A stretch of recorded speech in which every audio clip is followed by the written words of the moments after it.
आपल्या प्रतिनिधी सुद्धा आपल्या सोबत आहेत। काय साधारणपणे राजकीय क्षेत्रातून प्रतिक्रिया येतात हे जाणून घेणार आहोत। मनोशी पाठककडे देखील आपण जाणार आहोत। मनोशी पाठक जर आपल्या सोबत अजूनही असतील तर त्यांच्याकडे जाऊ, त्यांच्याकडनं राजकीय क्षेत्रातून काय प्रतिक्रिया येतात, सोशल मीडियावरती काय कशा प्रकारे या सगळ्या प्रकरणाचे पडसाद उमटतात हे देखील आपल्याला मनोशीकडनं जाणून घ्यायचं। पण तत्पूर्वी आतापर्यंत या प्रकरणात सगळ्यात महत्त्वाची विजय वडेट्टीवार काँग्रेस यांनी मागणी केलेली की याची निवृत्त न्यायाधीशांमार्फत चौकशी करावी, ही मागणी आहे।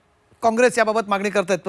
मनोशी आपल्यासोबत आहेत। मनोशी, बातमी तुम्ही बघितली आहे, तुम्ही स्वतः इतर अनेक बातम्यांच्या मागे असतात। आता साधारणपणे आपण गेले 1.5 तास या बातमीवरती आहोत। काय प्रतिक्रिया येतात साधारणपणे या बातमीच्या? जेव्हापासून आपण ही बातमी ऑन एअर केलेली आहे, मी सातत्याने मोबाईल बघते आहे आणि सोशल मीडियावरती बऱ्याचशा प्रतिक्रिया येत आहेत। सगळ्यात जास्त प्रतिक्रिया या अर्थातच सर्वसामान्य जनतेच्या आहेत, पुणेकरांच्या आहेत। कारण पुणेकरांना हा आणखी एक मोठा धक्का बसलेला आहे।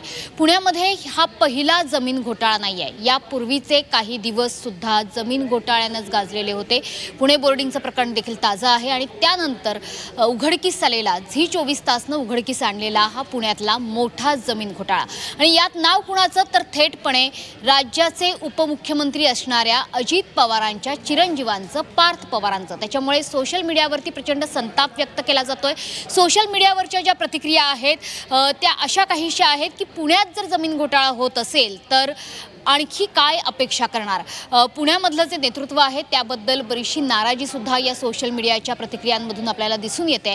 मात्र एक एक करून जशा राजकीय प्रतिक्रिया आपल्याकडे समोर येत आहेत त्यामध्ये आता काँग्रेसनं यामध्ये उडी घ्यायचं ठरवलेलं आहे। काँग्रेस यावर आक्रमक होऊन प्रश्न विचारेल हे निश्चित। विजय वडेट्टीवारांची सुद्धा प्रतिक्रिया आपल्यापर्यंत पोहोचलेली आहे। सगळ्यात महत्त्वाचं ते म्हणजे आता काही दिवसांमध्ये अधिवेशन आहे, नागपूरचं अधिवेशन हे आता तोंडावर येऊन ठेपलेलं आहे। त्यामुळे या प्रकरणामध्ये चौकशीचे आदेश दिले जाणार का आणि नंतर कारवाई होणार का याचं उत्तर कदाचित खुद्द मुख्यमंत्री सभागृहातच देऊ शकतील अशी अपेक्षा करायला हरकत नाहीये। कारण ज्या पद्धतीने हे प्रकरण समोर आलेलं आहे की जवळपास 1000 कोटींपेक्षा सुद्धा जास्त रकमेची ही जमीन आहे। बरं, ही थोडी जमीन नाहीये तर तब्बल 40 एकराची जमीन आहे। इतकंच नाही तर ती सरकारची आहे आणि सरकार म्हणजेच प्रशासन खुद्द म्हणतंय की या जमिनीवरचा कुठलाही व्यवहार आम्ही केलेला नाही। त्याच्यामुळे ही परस्पर लाटली गेलेली जमीन आहे का?